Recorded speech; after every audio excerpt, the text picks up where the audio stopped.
teman-teman semua, kita lagi ada di mana ini? Daerah dekat Ritz-Carlton. Dan kita kali ini mau masuk ke Bursa Efek Indonesia, teman-teman. Jadi pantau terus perjalanan kita semua. Dadah. Oke guys, kita udah nyampe nih di gedung IDX 1, 2, 3 puter. Iya.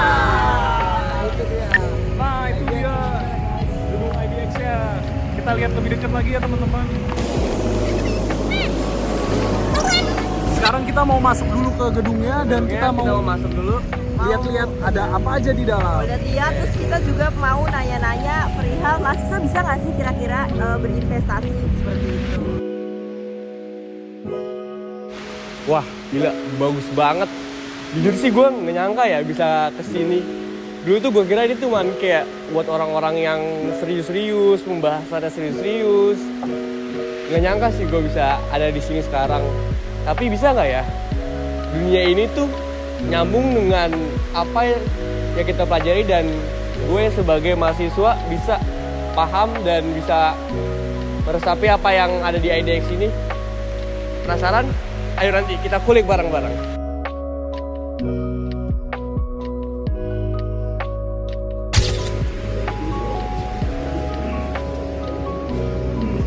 Halo teman-teman semuanya, kali ini kita lagi ada di simulasi Bursa Efek Indonesia.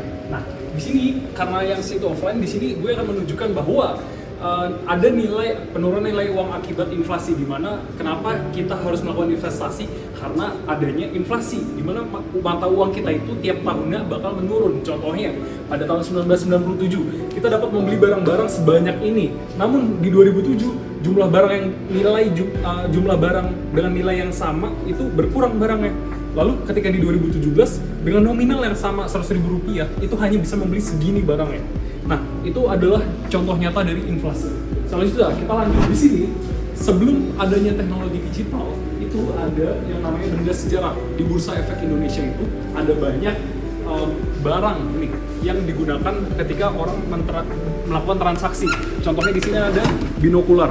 Binokular ini adalah teropong yang digunakan agent yang ada di BEI, misal untuk menawarkan untuk meneropong nih harga saham yang ada di papan tulis di BI. Nah, nanti dia akan menggunakan walkie-talkie untuk memberitahu ke pembelinya, pembeli saham itu, untuk menawarkan misalkan biasanya harga sekarang tuh Rp100 gitu. Nah, dia ngabarin kalau emang udah jadi beli, nanti akan terbentuk kertas saham sebagai bukti transaksi pembelian saham tersebut.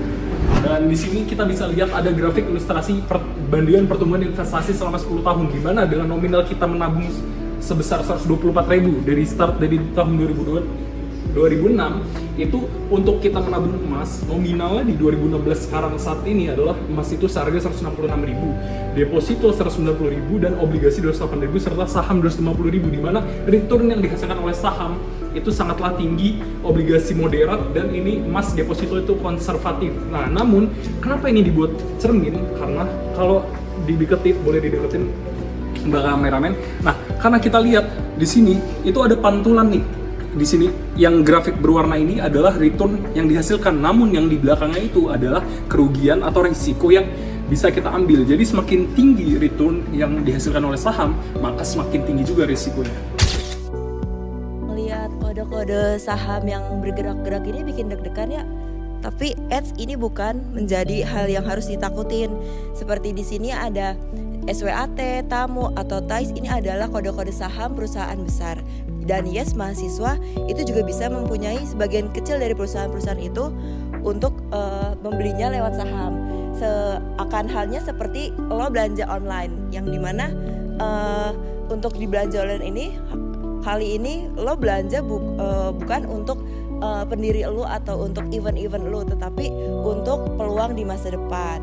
Misalkan kalian ingin belajar, ini tuh penting banget. Semua orang akan bisa belajar ketika lo niat untuk belajar. Selamat siang, Pak Haji. Ya, selamat siang.